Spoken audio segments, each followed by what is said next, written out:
Hey everybody, happy week 6. Let me scroll you down here. Week 6, so look at everything we've done. It's weird for me to see it in student view because it's so messy from the professor side.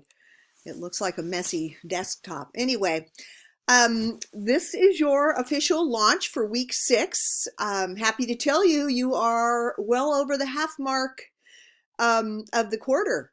Is that amazing?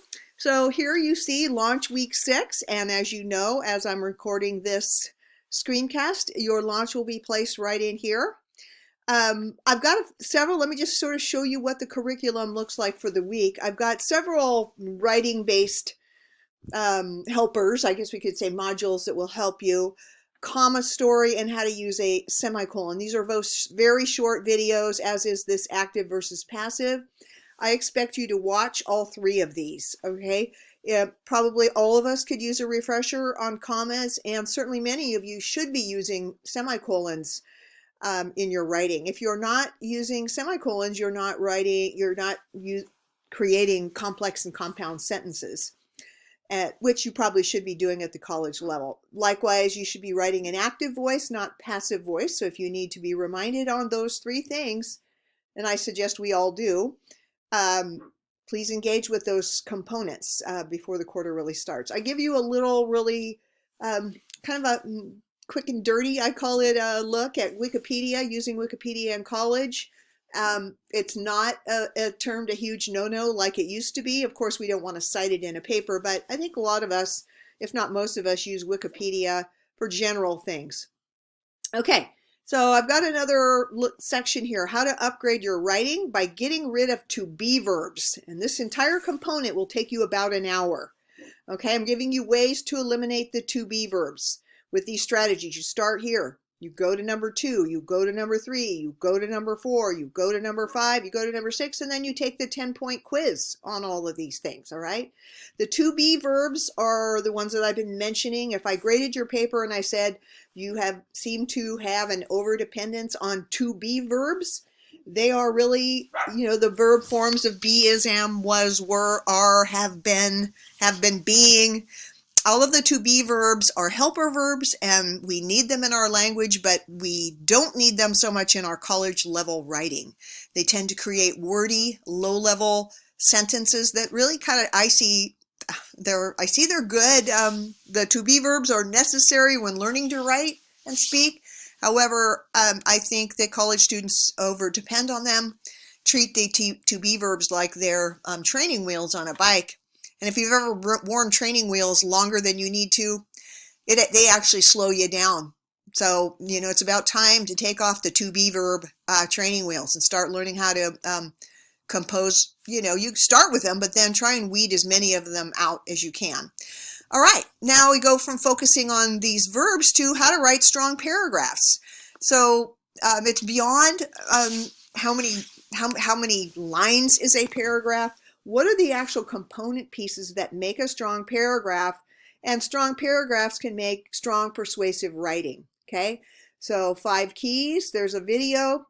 Here's something for you, create the right length. This one is a quiz, okay? So even though there's a quiz here and a quiz here, I don't have a discussion for you because you are going to be peer editing each other's papers, okay? I've actually got the submission paper in the wrong spot here. I can see it should be switched. So I'll do that. Anyway, all of this is all about peer editing, and I suggest you look at our, I've got several places where peer editing, it says mandatory, so I need to remove one of those. Because I've got 2 of them sitting there. So as you can see, this is sort of a good time for me to see, oh, well, what extra stuff do I have sitting in the student curriculum? So obviously we will not peer edit that paper twice, so I'll get rid of one of these. Also, I'm going to just tell you the truth. The students that really want to earn an A on this paper are going to go through these other curricular parts. This one's called Getting the Piece Parts Right.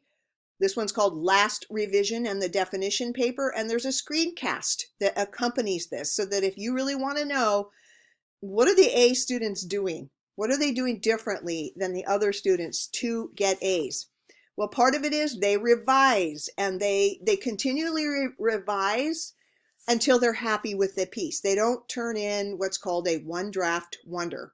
Okay, they turn in a draft that has had some consideration, that has had not only maybe days to germinate, but also the student taking several looks at it and revising aspects that don't work.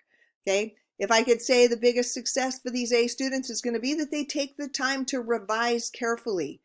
So then you have next week, or whenever this is, the 12th, that's when the paper is due. So just ignore this extra.